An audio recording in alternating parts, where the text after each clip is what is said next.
에스라가 아하와 강가에서 최종적으로 귀국할 백성들을 소집합니다. 그리고 그 자리에서 금식을 선포합니다.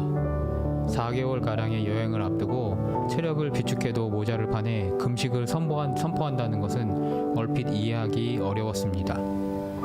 금식의 당위성에 대해서 에스라는 백성들에게 이렇게 설명합니다.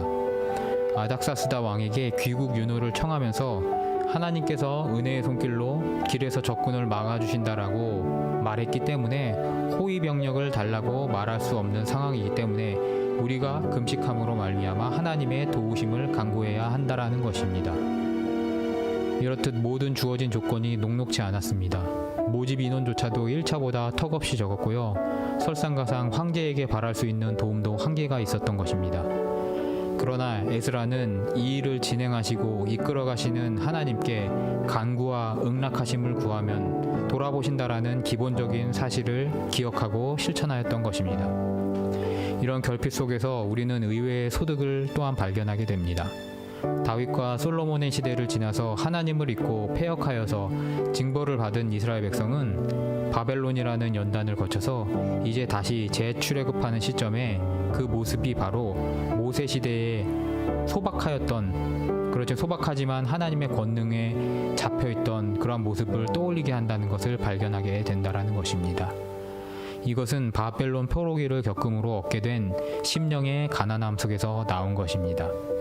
자신들의 힘으로 잘 나갈 줄 알았던 다윗과 솔로몬 왕조의 번창 속에 있었던 교만한 마음 때문에 시작되었던 징벌의 과정, 그것을 거친 이후에 다시 새 출애굽의 심령이 가난한 모습으로 돌아온 것을 보여주게 된다는 것입니다. 우리는 갖춰진 시작과 주변의 전폭적인 도움을 원합니다. 그런데 사실 그것은 돌아보면 하나님의 도우심과는 전혀 무관한 때도 있다는 점을 우리는 간과하지 말아야 합니다.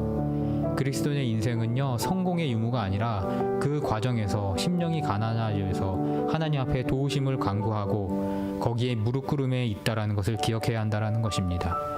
결핍은요, 우리를 무릎 꿇게 만들고 그 안에서 하나님의 역사가 시작될 수 있는 여지를 만들어줌을 성경은 항상 우리에게 역사함을 잊지 말아야 할 것입니다.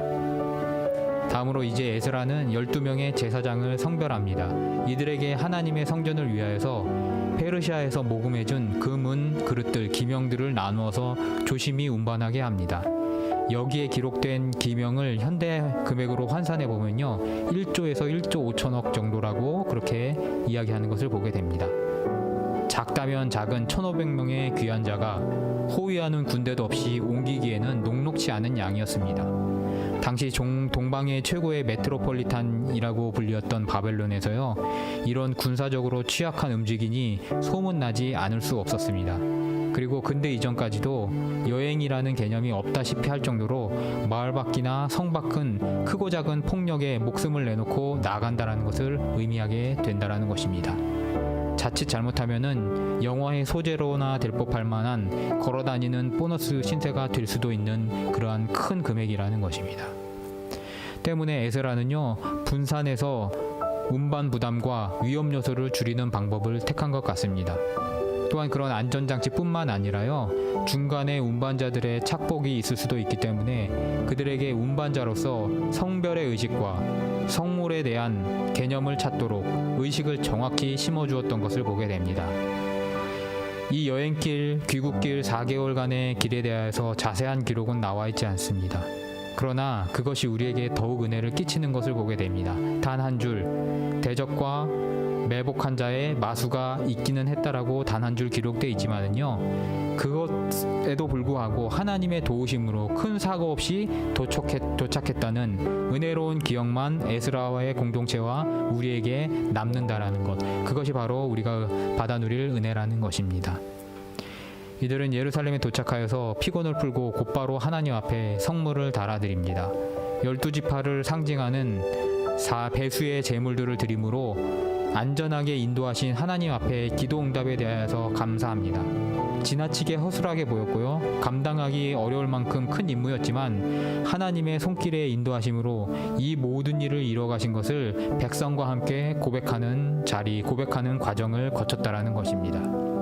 사랑하는 성도 여러분, 우리가 살아나가는 길은 수많은 위험과 문제들이 지금도 상존하는 것을 고백합니다. 누구를 만나야 할지 우리 스스로 가늠할 수도 없고요. 누가 적이고 누가 아군인지 알 수 없는 세상을 살고 있습니다. 그렇다고 하여서 우리가 혼자 외따로이 고립되어 살아갈 수도 없습니다.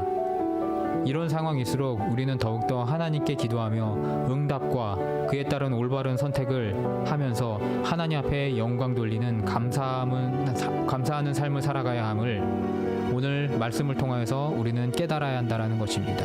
사랑하는 성도 여러분, 하나님 앞에 기도하면서 매일매일 영광을 올리는 그런 삶을 사시는 우리 성도 여러분 되시기를 주님의 이름으로 축복하면서 오늘 말씀을 마치도록 하겠습니다.